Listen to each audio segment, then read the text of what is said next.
Alright, got one more video for y'all.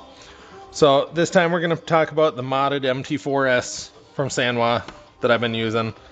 So this radio is only capable of running 4 channels. So at the very most, such as my Super, my Class 3 Unlimited rig, and I've got one just fun rig.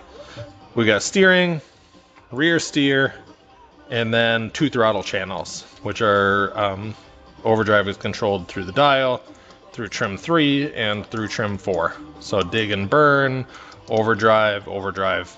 But anyways, 4 channels. I needed a 5th because I have a suck down winch in 2 of the rigs, and I've got a winch in my Class 3.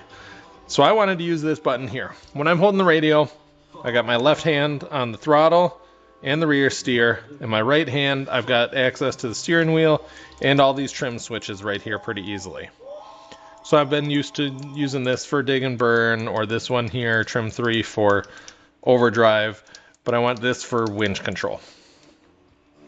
So, hey-OK Performance, they make a number of different adapters for lighting controls and stuff like that. They've got what they call an add a channel, and there are 2 versions of this. This one here is the 3-position add a channel, and what that means is when I press a button, it's going to operate the servo one direction. When I let go, it's going to come back to center. When I press the button the other direction, it's going to go the other way. And when I let go, it comes back to center. So out, neutral, in, neutral again. They also have a latching version, which is out and in. And the difference is, I'm going to go ahead and plug this in. This servo controller here is just so I can send power in and then out to the add channel. It's actually not doing anything on its own. So just ignore this guy. Power is going into here. And let's say I've got my winch or suck down winch. Plug that in. So when I hit the one button, it's going to extend. When I let go, it's going to stop. When I'm going to hit the other button, it's going to come in. The other controller, the latching version, is going to either go out or in. It's not going to stop. This one here, the 3-position, is handy for a regular winch. The other version, the latching, is great for a standard servo, traditional servo. And you can use this for a suck down winch if you want, all or nothing, up or down. And what that is going to do is you hit the button, it travels one way and it's going to stay there. You hit the button, it's going to travel the other way and it's going to stay there. Notice how this one always comes back to center, remember? One direction, let go of center. The other direction, center. So you get a latching version, and then this one here is the 3-position. I'm not actually currently using the latching version, but I may do so with a traditional servo for a suck down winch. All up, full travel allowed, or all down, full suck down, that's it. Nothing in between. So, what I've done then is I've taken this adapter here with the remote, and I've gone on to Amazon and I've ordered a different style remote. These are cloning remotes, meaning that this comes with its own code. It's already programmed to do something, but if you hold it next to it, now I can use this, I can learn this code.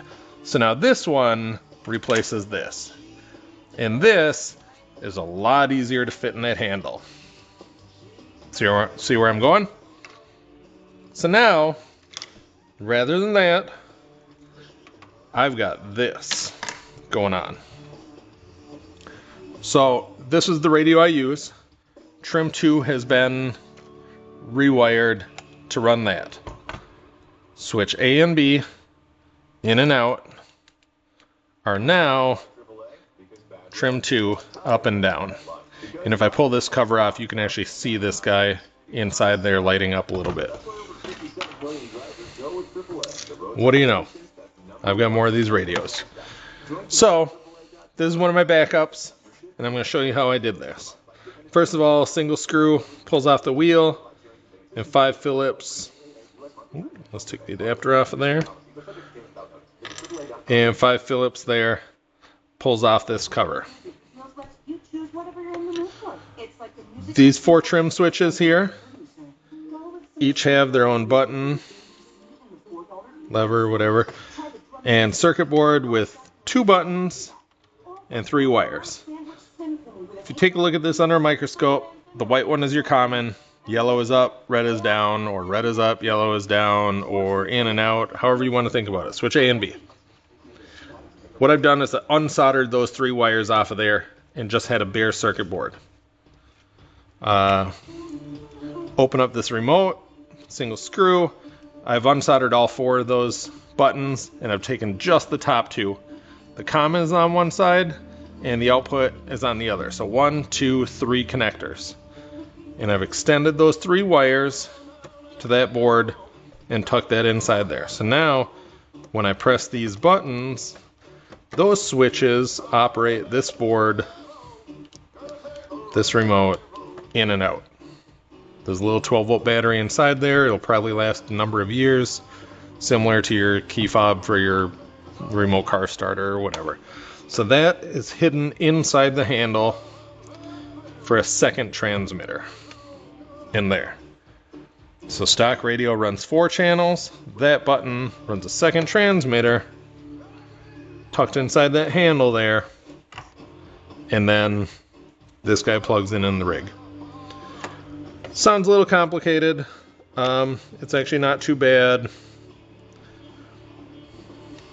Couldn't think of really a better way of doing it. I've got a number of different radio options on hand. I've got Radio Link, RC4GS, RC6GS. I've got a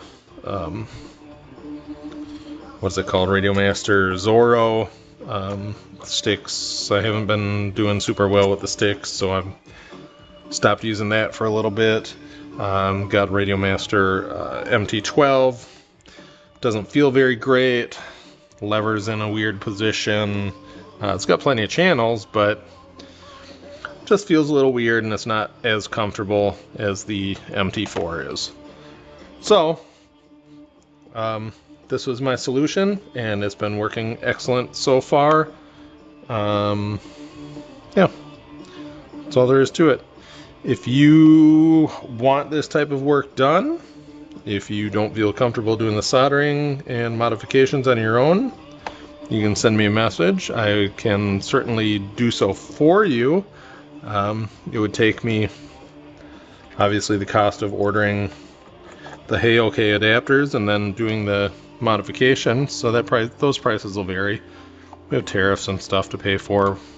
If you didn't know, Hey OK is based out of Canada, so I gotta get them shipped to me, and that could vary day to day.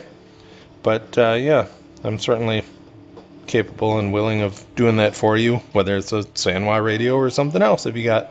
So if you have any questions or need some modifications done, hit me up, shoot me a message. Thanks.